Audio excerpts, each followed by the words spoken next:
Since the very first Hebrew, he looked up to the heavens and asked that Jewish question, what will be? And God Almighty, he said, do not fear, Abraham, was the answer of God Almighty. That same question comes to mind once again. And even now, there were all sorts of proposals that were given here in response to that question. And I will adhere to what Moshe Dayan said, and that was a question that has come up at the beginning of the uprising in the years when the Davar editor said Moshe Beilenson on 23rd of July 36. Yes, in those uprisings and the riots. And he said not only what will happen, but when will it happen. And I think even the most daring commander of our camp, of the enemy camps, wherever they may be, they have no tool of dismantling us, because our existence with him, and we have to continue with that striving in that campaign ad infinitum. And then Zev Jabotinsky also said that I think, and it was others of our leaders of our country, those at the helm, said that that is the taste of this campaign. That is the flavor.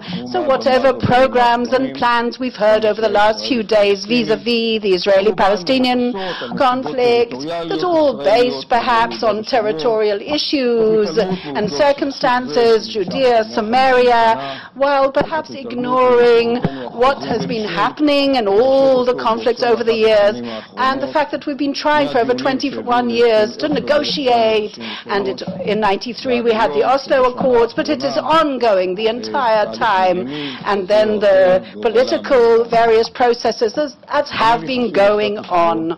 And now, the status quo that cannot be stable, but I believe that one should not be perturbed by various intimidations and threats that are groundless upon us, that make us vis-a-vis this topic perhaps err, as we have done in the last 21 years, in an attempt to try and resolve this conflict and right now. And I've termed it a kind of solutionalism and Nowism in various occasions. We have to evade doing that. We should not do that.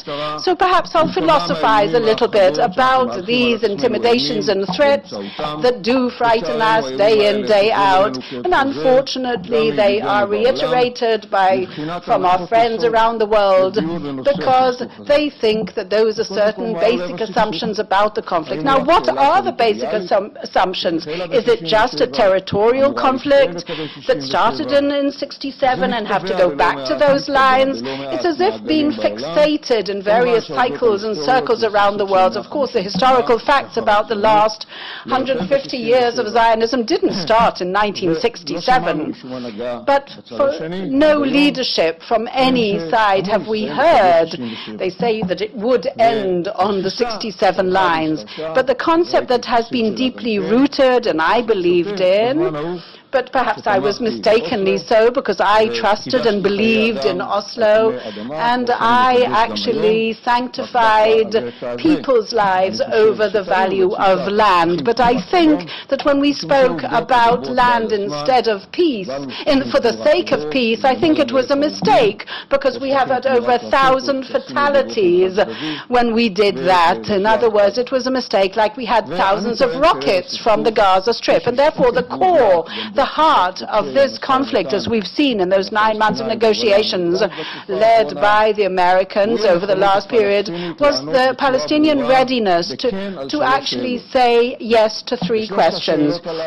In those 3 questions, 1, when we actually reach that agreement that is based on a territorial compromise with delineation of agreed borders, will there be a recognition of Israel as the homeland of the Jewish people, yes or no?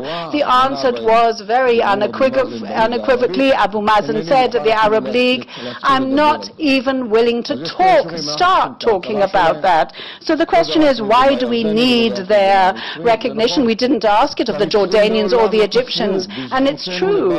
But the Egyptians never actually denied that right, nor the Jordanians. But the Palestinians, who are considered moderate, the Palestinian Authority, PLO, led by Mahmoud Abbas, but they deny that right, and that no one who does not understand that, does not understand why it hasn't been resolved, despite all the phenomenal attempts to try and solve the issues. Camp David, why, everything. They're trying to arrange things, but it's a very clear answer, and it's good that we've exposed it. And the second question is connected to the right of return, because after all, if refugees come back into Israel, there won't be a stable or a situation where peace reigns. So we got an answer to that this leadership has no right to actually run negotiations about a right that is righteously and justifiably awarded, and until the last of those refugees will be given the right to choose whether he wants to come back. In other words, 4 choices: whether he should continue living within whatever hosting country he's in, or to go to a third country, or to live in what is called the Palestinian sovereignty entity. But the fourth option is to go back to Sheikh Monis, to Majdal Ashkelon, or to Acre. Until the last refugee is not satisfied, we cannot actually end their conflict, and there will be no more demands. So in other words, in order to understand that the conflict is not about the establishment of a Palestinian state within the lines of 67, but about the actual right and its right to actually be a homeland, a Jewish homeland. We see it all with all the partition proposals. You can go to the Iranian threat that asks to completely eradicate Israel from the map. It's our actual existential right to be a Jewish homeland here, and that is the core and the pith of the whole issue. And